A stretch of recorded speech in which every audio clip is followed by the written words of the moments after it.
Hello, y'all, and thank you for coming back to Deb Chanel's 48's World, where we do the bold and the beautiful recaps and reviews.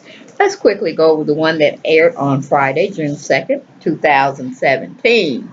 We got Steffi, and we got Sally, and we're going to have a fashion war beginning, okay, between the two families. But we're capping off on Thursday's episode.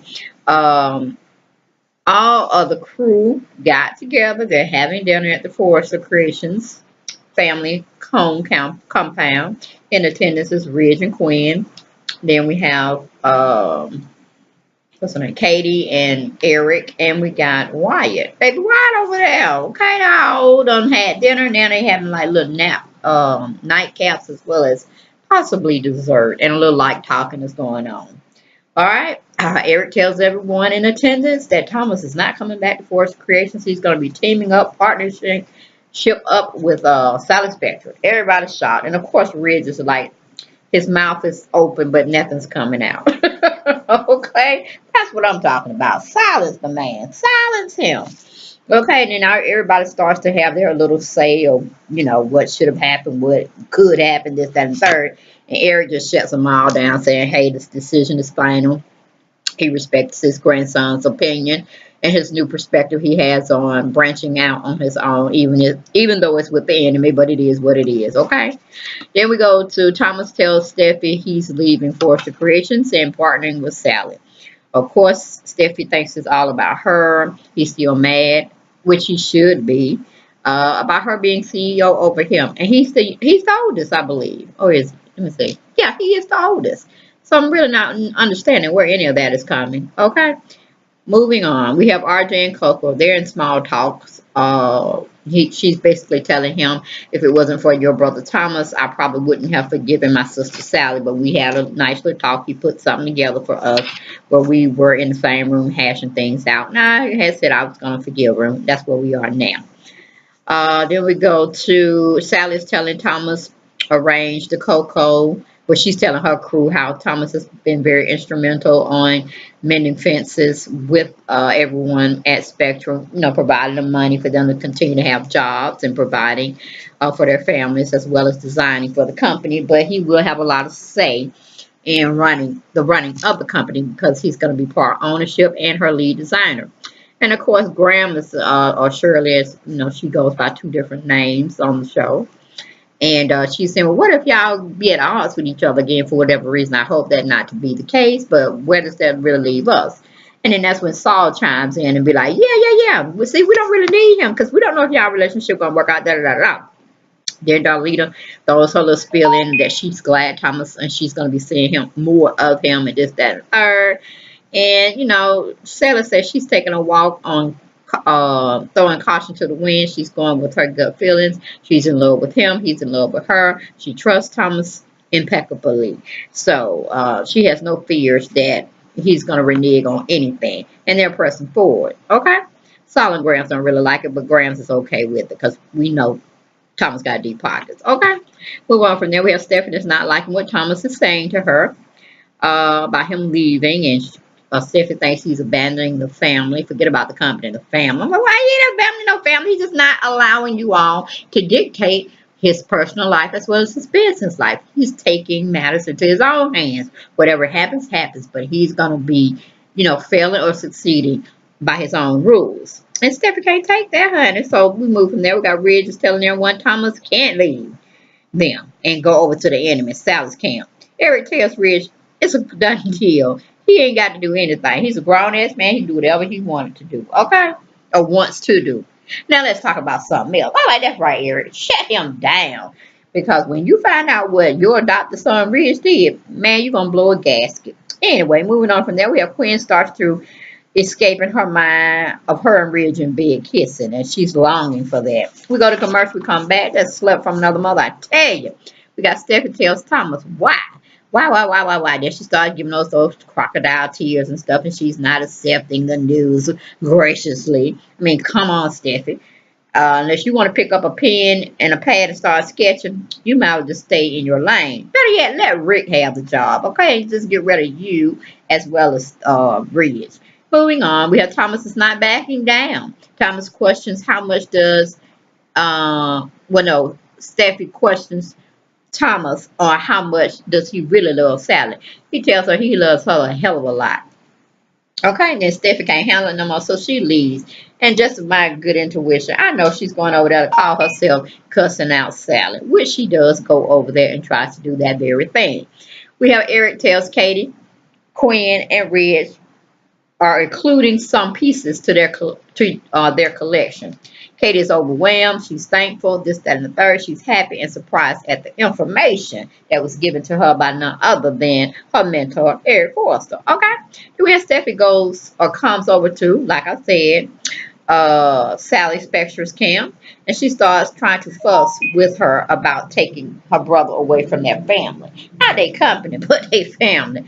I'm like, Stephanie, you don't go sit your ass down somewhere. I'm tired of the writers trying to let you be assertive. We're trying to take care of business. And that's not how we take care of business, okay? Sally's not a threat. Sally's not a threat. Thomas is not a threat. Y'all just did him wrong, and he's reacting, okay? We go to commercial, we come back. We have Katie asked to talk to Quinn alone. Why is trying to talk to Ridge about his mom acting strange. Ridge said there's nothing being strange happening with your mom. And he walks away from him, y'all. I'm like, damn, bro, you shouldn't even open up your mouth because he breathed by you just look like, oh, okay. Like rush hour traffic. And he trying to get home. Okay. We move on from there. We have Katie thanks Quinn alone about including her pieces into the collection. And what I Slut from Another Mother recorrects her. She said, no, not this collection, the next collection. And I'm like, no, from my understanding, on my perspective, Eric was basically saying this collection that y'all putting together. But Quinn just automatically said, next collection. I'm like, girl, give me a break. This collection, next collection.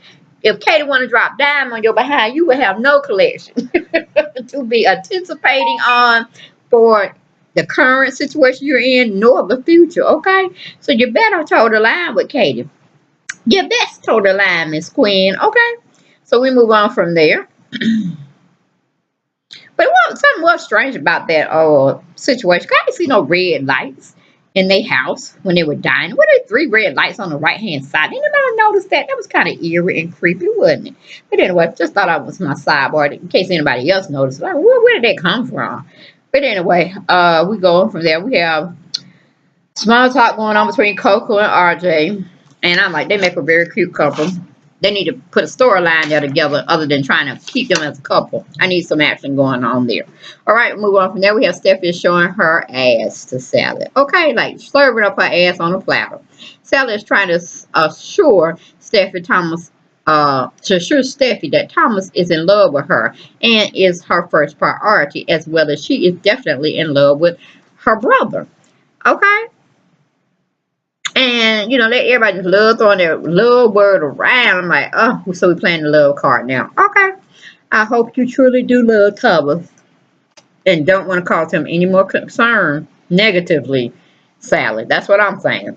Go to commercial, we come back. We still have fussing going on between Sally and Steffi. But Sally thanks Steffi for telling Thomas the truth about Bill's plans for her and how he used Jared's review, and which it wasn't true. Those weren't really Jared's. Well, they weren't his words at all.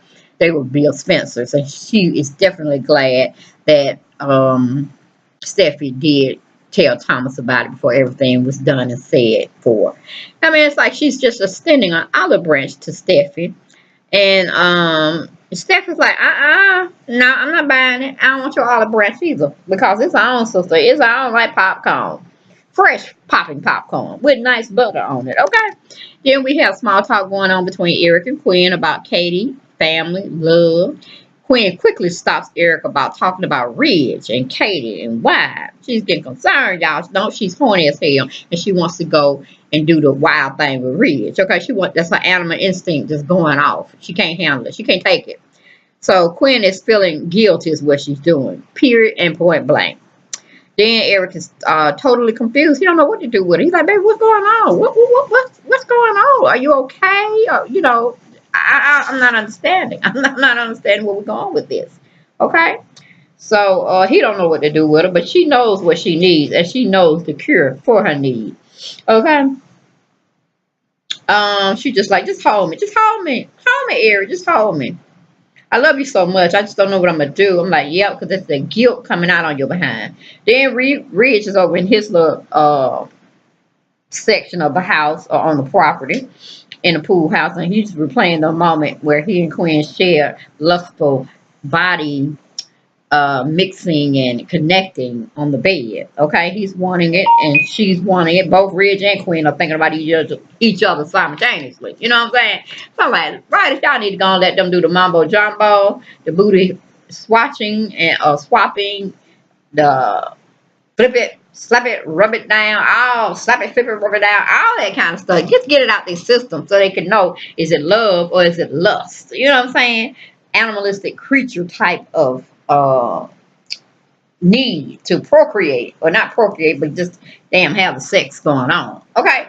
Yeah, that was my little insert, my little presentation, my little recap review for The Bold and the Beautiful. I'm just hoping they get this tired storyline together, moving on to something more, a little more exciting, because I'm tired of this going back and forth. I hope I did have a little clip where I had saw Katie was, I don't know what she was doing with her telescope. I don't know what she was doing. Well, I couldn't think, was she at the telescope looking out from her house to over the Foresters camp, or she was at the Forester camp and looking in the pool house. I don't know, but they have some little picture of her being very disgusted at what she has called herself peeping through her telescope and looking at. So I'm hoping something is playing up to that part where we getting some fireworks going, some real sizzling stuff, because I'm tired of this little dragging out scene on each episode of them. Oh, I'm not doing anything. We're not doing anything. We're not gonna act on anything. I need some power moves to be made. Okay, writers, do that for me. Do that for me. All right, guys. I'll see you next time on more recaps and reviews of The Bold and the Beautiful. Now join me now. You hear? Bye.